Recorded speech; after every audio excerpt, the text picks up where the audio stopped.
Welcome to the Spirit of a Badass, where we celebrate stories of courage, hope, and resiliency. I am your host, Alecia Jacobson. Hi, welcome. I am recording in the evening. It is 9:13 p.m. Why am I recording in the evening? Because I am in the beginning of week 2 of spring break, because I have bigs and I have littles, and the bigs were on spring break last week and the littles are on spring break this week, which means I am just parenting at every angle. And life is as life does. But anyway, I'm sitting here and I'm looking, I can't read at night, and it's really the light is bright and I'm like squinting my eyes. If you're watching on YouTube, I'm like, I'm not high. It is very much just nighttime. And I was like trying to read, and I like do this like squinty thing because I don't have my glasses on, and I can't, my eyes by like 3 p.m. are like, we're done for the day. So you can either figure this out or we're just gonna peace out. So that's where I'm at. My children are not going to bed. Just had, my youngest was just over here pretending like the microphone was on and that she was talking. She said she was doing a music video. And yeah, so this is just very much spring break. We're not traveling time. This is what we do. Anyway, tonight, this evening, I hope you are listening at some time. Although some of you may listen in the evening, I would like to know, what do you do when you listen? I know that some of you, I've heard from you, some of you get like some spa things done and you're listening to me. And some of you are out for your walks and you're listening. But I would really like to know what you're doing when we're together. Let me know. Anyway, last week on the episode, I was a little hot about conversations and how to have good conversations, just because it's been like a focus for many months for me now, and just kind of noticing it and like, let's do better. And today I kind of got some like hot takes. They're probably not so hot takes, but they're just things that I'm like, these are things that I kind of think about and ponder, and I probably have talked to my walking buddy about, and just people in general that I'm talk about. I'm like, you know what? I haven't really talked about these here. So today you're going to get a little of my hot takes and just the things that are just turning around in my head. One of them I wanted to do a whole episode, an interview on, but we're just going to do it like this because, well, you'll find out in a little bit. And one of them actually saw, there was a TikTok on this. I'm not going to tell you just yet, but there was a TikTok on this that I'm going to say that is my hot take, and people got real heated on it. So if you get heated in advance, I'm sorry, not sorry. All right. First hot take is, later is not going to be better. This is like, I am a procrastinator. I love procrastinating. I'm always like I'll get it done at this future time. We've chatted about this. We have talked about this. I talk about this in my groups about like future you. She's not going to have it together more than today you, right?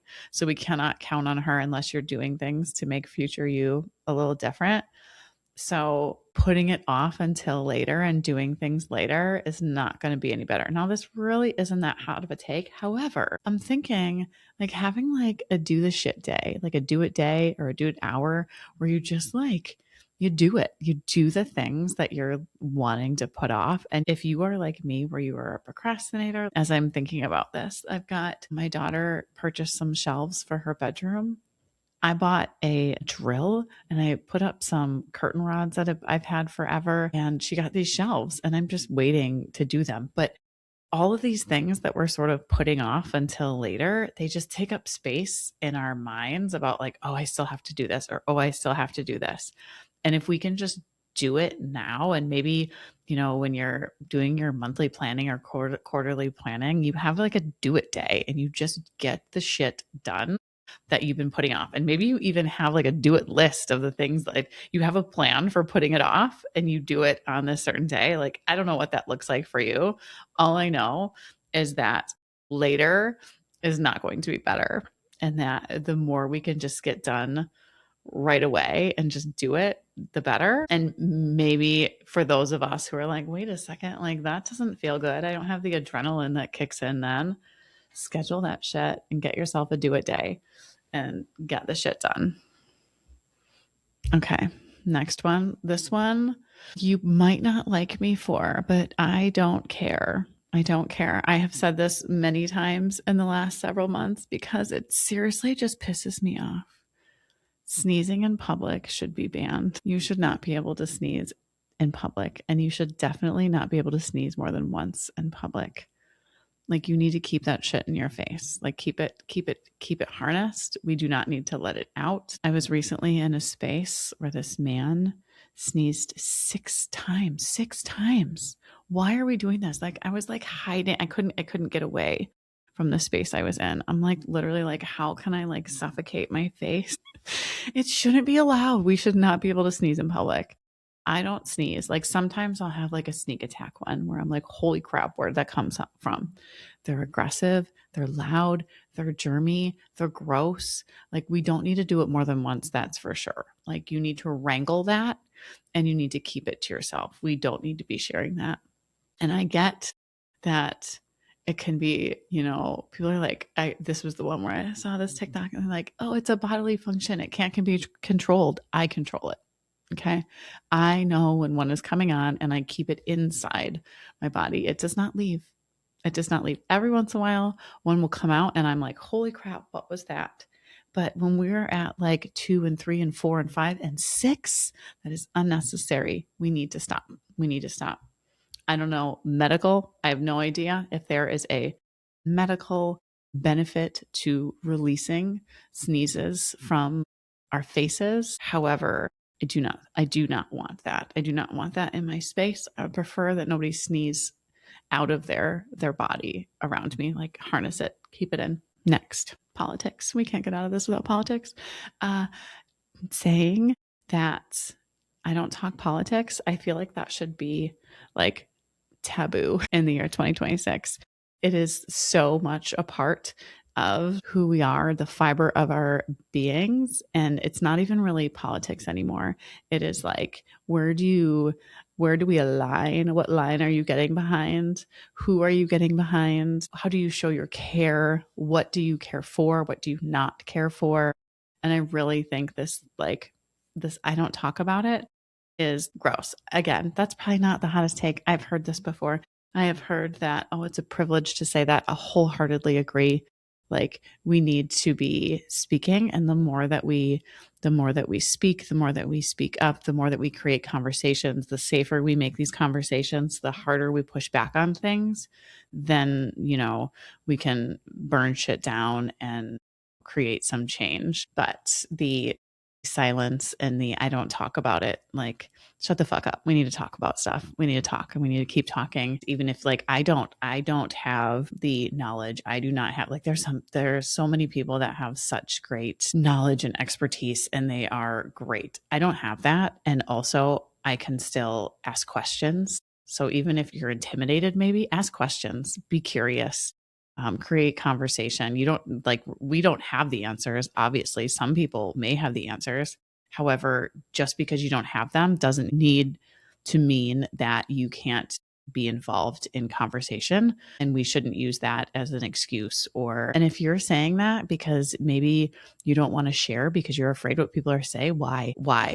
I feel like there's something there, because that feeling, that like ick feeling of, oh, I feel this, but like, go a little bit deeper. If you're unwilling to kind of have conversations about it, I feel like there's something to that. What is underneath of that? I don't have the letters behind my name to go, deeper into that, but I feel like there's something there, right? Like, there is something to the kind of hiding behind it, and I feel like that needs to be explored, or maybe create a conversation around that. I don't know. Anyway, I feel like not talking politics should be something that is no longer allowed.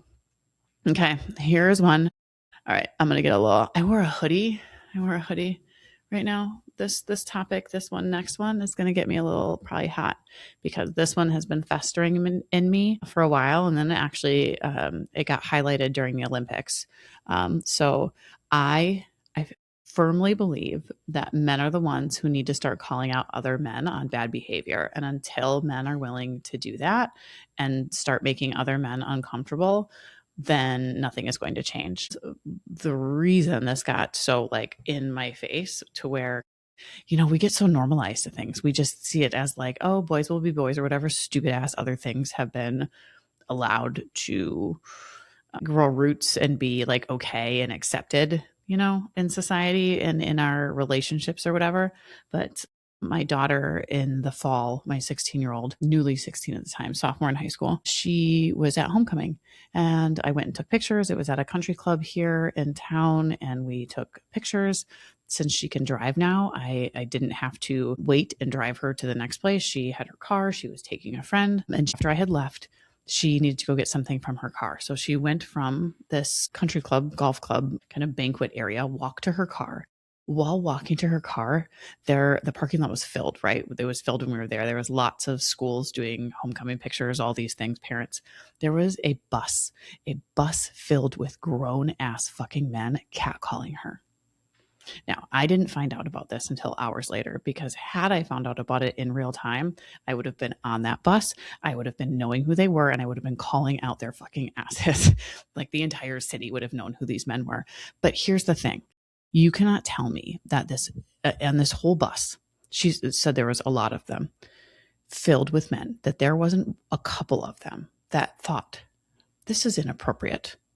We should not be doing this, but said nothing. And if the ones that think this is not okay, feel empowered enough, feel brave enough to speak up and say something to the other men, that is how we create change. I cannot tell you how infuriated, disgusted, all of the things that I felt when I found out about that later in the evening. It's disgusting. And the only way that we are going to create change is by men calling out other men in real time on this behavior. That is not okay. And then they can start feeling hopefully embarrassed and realize what the hell that they're doing, that this culture cannot continue, because then they feel like we know who these, attackers and perpetrators are. Like, this is not okay.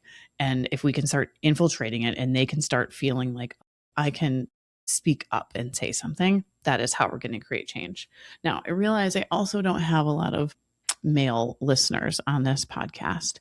So for this one, I would just encourage, like, this is something that I talk to my son and my husband about all the time. Like, you need to feel like you can actually call out this behavior. I was talking to someone else about this recently, and she was saying how she was talking to her husband and how he noticed, and this is a very like micro version of this, but how the women in his work were always this is kind of like indicative of like the office, like the party planners or the note takers. And he called it out and he said something about it. And this is such a low level of it, but it's like, how are we seeing women? And it was not a woman who said it. It was a man who noticed it and said it. And we need more men out there noticing and saying and speaking up to create this change. That is that. I am sweating now. But that one has me real, because I guarantee every single listener here has had some form of this catcalling or, it's some form of something that has happened, which has really been sitting with me lately, that this has been allowed to just kind of be okay and acceptable. And we're all just like ignoring it or like, what the fuck, like not okay. So anyway, we need the men to start speaking up and creating some change for these men. All right, last one for the ladies. Hot take is that, ladies, we need each other. We need each other so bad. We need each other in community. We need to be creating community. This is kind of where, like last week when I'm talking about, having conversations and staying with people in conversation and being with them and being genuinely curious and wanting to create these communities, is because we are it. We need to do this. We need each other. We need the spaces with women so that we can fully just like, reminds me of like a flower and blooming and just being so fully safe and free and creating the spaces for each other. Because when we can do that, then when we go into our lives. I mean, this is essentially why I do all the things that I do, because when you go out then into the world, you're just so much better. Like not even just, you're not just better for the world, you are better for yourself. So just, sorry, I have a kiddo who's looking at me like, what are you doing? I'm doing a podcast. Because yeah, they're like, what is happening, Mom? So creating spaces for women, this has been like popcorn in my brain right now. Like, what are the ways that I can kind of further my mission and do this? Because there needs to be more spaces. There needs to be more community. And how do we do this with the, all the things that we have in life? And I don't necessarily have the answers, but I would say however you can create this within your world. I know a lot of things at libraries. I was looking up something, I don't even remember what it was, but I was like Googling something and I found all of these places within my community that I really didn't even know existed, like a volunteer opportunity. I don't even know what I was looking up, classes. There's so many ways that you can get involved in your community. Like, it was wild. So just getting in connection and getting in a group of women, whether it's, a book club, a craft club, the groups like I run, but getting in connection with other women, because fucking magic happens. Like, magic happens when women are in community with each other. So that's what I have for you. That's what I have. Get in community with women. Let's get these men changing the world and stop fucking sneezing. I mean, just stop. Like, I don't know what, maybe there's like a medication for that. I don't know, but I really think that just needs to be gone. Just wipe out sneezing altogether. All right. Have a good week. Enjoy. And I'll talk to you next time. Spirit of a Badass is a Lit Path Studios podcast and is produced by Jamie Gale and Alecia Jacobson. Music by Shane Ivers. We'll be back with another inspiring interview. Until then, keep your spirits high and your energy badass.